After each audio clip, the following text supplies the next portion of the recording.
ప్రభుత్వం ప్రజలకు అనుకూలంగా ఉండే భూభారతి తీసుకువచ్చిందన్నారు మంత్రి పొన్నం ప్రభాకర్. ధరణితో చాలా మంది రైతులకు నష్టం జరిగిందని చెప్పారు. అలాంటి తప్పు జరగకుండా భూభారతి వచ్చిందన్నారు. భూముల లావాదేవీలు పారదర్శకంగా ఉండేలా చట్టం తెచ్చామన్నారు. గౌరవెల్లి కాలువల నిర్మాణం త్వరలో పూర్తవుతుందన్నారు మంత్రి. సిద్దిపేట జిల్లా హుస్నాబాద్ నియోజకవర్గం అక్కన్నపేట మండల కేంద్రంలో భూభారతిపై జరిగిన రైతు అవగాహన సదస్సులో పాల్గొన్నారు మంత్రి పొన్నం. భూమి అంటేనే ఒక ఆత్మ గౌరవం. భూమి అంటే మనకు ఒక గుర్తింపు. మన భూమికి మనకున్న సంబంధం పేగు సంబంధం లాగా ఆ విధమైనటువంటి ఒక మమేకం ఉంటుంది భూమికి సంబంధించి.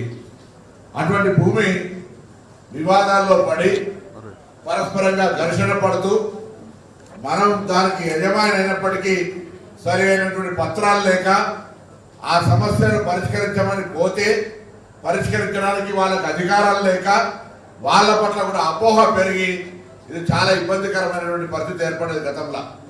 అందుకే ఇప్పుడు ఇక్కడ జాయింట్ కలెక్టర్ గారు చెప్పినట్టుగా కలెక్టర్ గారు చెప్పినట్టుగా దీనికి సంబంధించి ఒక స్పష్టమైనటువంటి విధానం ఇంకా ఏమైనా, ఎందుకంటే ప్రభుత్వం అంటేనే ప్రజల దగ్గర నుంచి అనేక అభిప్రాయాలు మేము వెంటనే ధరణి తీసేస్తా అంటే కదా అని కొంతమంది అన్నారు. అసలు ధరణిలో ఏం సమస్యలు, ఎందుకు 30-40 లక్షల మంది రైతులు ఈ రాష్ట్రంలో ధరణి పేరు మీద నా భూమికి సమస్య ఏర్పడాలని పిలిచిపెట్టుకునే అవసరం ఏమొచ్చింది?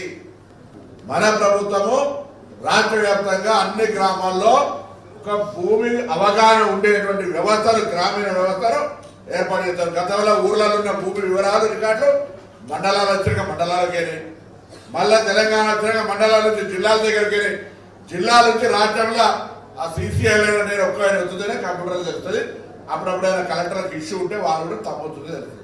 అట్లా కాదుగా మీరు కూడా ఎక్కడే భూమి జరుగుతుందో తెలుసుకోవడానికి ఉండే విధంగా భూమి ట్రాన్సాక్షన్ మీకు కొంచెం సమాచారం ఉంటే నేరుగా జిల్లా కలెక్టర్ గారిని, ఆర్టీఓ గారిని, జాయింట్ కలెక్టర్ గారిని కలవండి.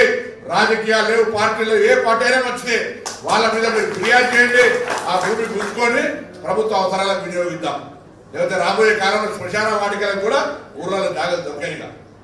ఐకేపీ కేంద్రం మనం వచ్చిన ఐకేపీ కేంద్రాలు జాగా కొరకు ఇబ్బంది వస్తే నేను చెప్పిన ఎంఆర్ఓ గారికి ఐకేపీ కేంద్రాలు అనేది రైతులకు రేపు పొద్దున ఉపయోగపడాల్సినటువంటి కొనుగోలు కేంద్రాలు అవన్నీ. గతంలో మార్కెట్ యాడికే కొనుక్కుపోయే పరిస్థితి లేదు. ఇలా ఎక్కడ ఊర్లో పండించి అక్కడే కొనుక్కుని అమ్ముకునే పరిస్థితులల్లా ఆ కేంద్రాలకు జాగాలు కావాలని అడిగిన జాగాలు లేకపోతే ఎట్లా?